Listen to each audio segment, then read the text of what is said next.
It's been a while since we talked about Beyond Meat. The highest profile fake meat company that seems to be on the verge of collapse. Well, they've just taken their final desperation move. They've taken the football and hurled it downfield and said a prayer and hoped that it connects in the end zone, because they have just announced that they have reformulated their recipes and have launched a whole new line of products with the new allegedly healthier recipes.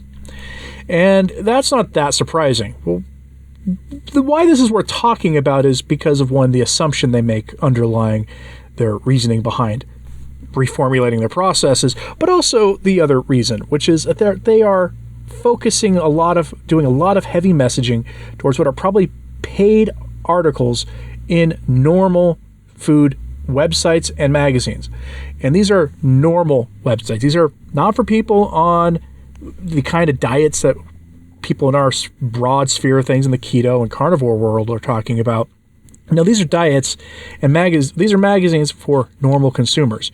Remember, the normal consumer has recently polled, and I think it was Pew a couple of years ago, said that they would be open to eating plant-based meat alternatives a few times a week if they were available and affordable.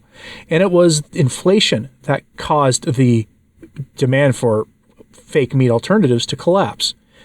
And so they're trying to reformulate their process in a couple of ways to, one, bring down their costs, knowing that people are apparently open to buying this junk, and two, to combat the kind of, open secret. Everybody kind of knows that Beyond Meat isn't healthier than meat. Most people, for whatever reason, think red meat's not that good for you, but they tend to have figured out that the meat alternatives are actually worse for you. And so they're half right, because, of course, meat is superior in every way imaginable to anything else you could possibly eat, thus making fake meat alternatives inferior by definition. But also, they're just not that healthy. They are ultra-processed foods. And I like to harp on ultra-processed foods a lot on this channel, but I do so for good reason. Ultra-processed foods are junk and should be avoided at all costs. Maybe we can argue to have some as an occasional treat, but otherwise they should be avoided. They're not something a human being should eat. The consequences of ingesting this stuff, it's bad for our metabolisms, bad for our longevity, bad for our well-being, and bad for inflammation. They just lead to a rotten status quo. They should be avoided. These fake plant-based meat alternatives are no different in that either. But we're going to go to our story today, which comes to us from a bakemag.com. Yes, a baking website. Beyond Meat to release new generation of plant-based protein. A new generation of plant-based protein. Why is a baking website doing this? If I'm going to a baking website, aren't I looking up how to make a cake or cookies or other things that are definitely not carnivore, and so I don't go to baking websites? But hypothetically, if I were to go to a baking website, I'd probably be looking for how to make bread or something like that. So why is Beyond Meat trying to sell to them? Because it's a website with a lot of traffic for normal consumers. Again, these are people who make food at home, but are otherwise normal consumers, and that is Beyond Meat's target demographic.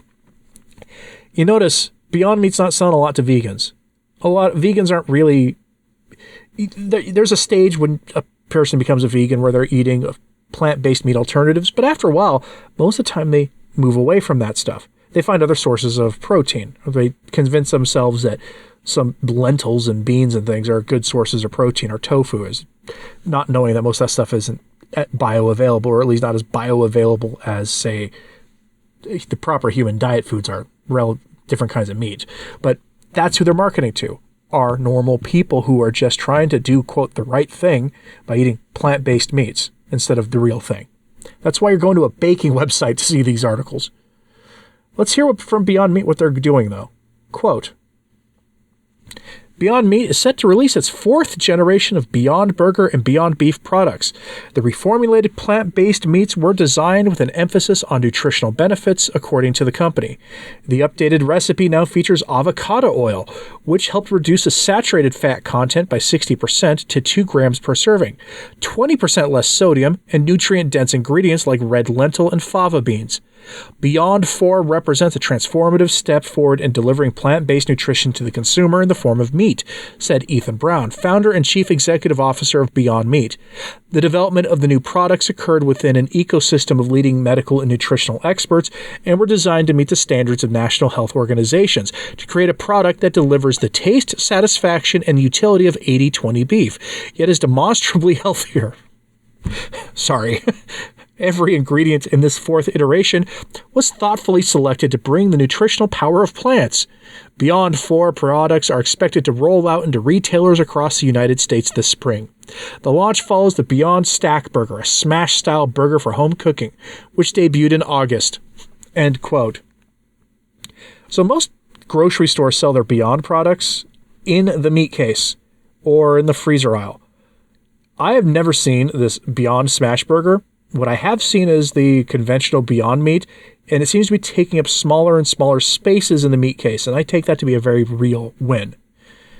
Now, it's worth noting that they're making these things, quote, healthier by including fava beans and red lentils. I don't think I need to remind you that beans and lentils are very inflammatory. Very, very inflammatory. The discomfort that people get when eating, and they just take it to be normal to the point where they barely notice it until they go keto or carnivore. That's part and parcel of eating those dense, bad protein sources like lentils and fava beans and other things. Beans and lentils are a bad source of protein because it's not that bioavailable, and it's locked up with a lot of fiber that causes a lot of people irritable bowel syndrome and other such issues. Preaching to the choir here, I know, but they've marketing this as being more healthy for you. Now, the other thing about it, look, I'm not a fan of using plant oils, but if you're going to use a plant oil, avocado oil is probably the best one you can use. But they're doing it to reduce the amount of saturated fat. Saturated fat's actually, despite popular misconceptions, saturated fat is not the problem. The Randall cycle's the problem. The combining of fat with carbohydrates is the problem. Saturated fat is fine. Helps to lead to you being more satiated. It's not, your saturated fat's not causing you cholesterol problems. It's other factors, other things. If you want a cholesterol just dead weight in your stomach, something that will just lead to you having cholesterol problems, probably eating plant-based meat alternatives is going to be what's going to do it. It's not going to be, avocado oil, which again, of the plant oils, is probably the best one.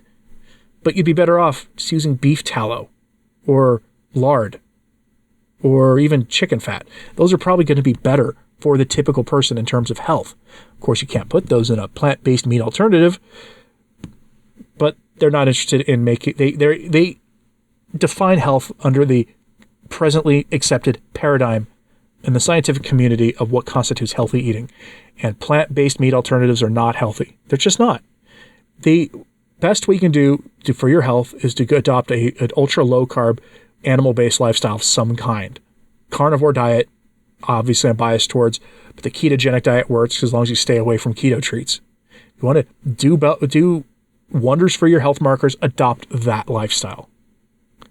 Comes with some challenges, especially in times of inflation, but your body will thank you. You'll have greater longevity, greater health, greater energy. You know all these things. Plant-based meats are not the way to go. This probably is going to be the last desperate heave from Beyond Meat before they collapse. Their stock price has not been doing well for the last couple of years. We've all kind of everybody in this space has made videos about that. I wouldn't be investing in them personally, although I'm not a financial advisor. Don't take financial advice from me. But personally, I'm not planning to invest in Beyond Meat anytime soon.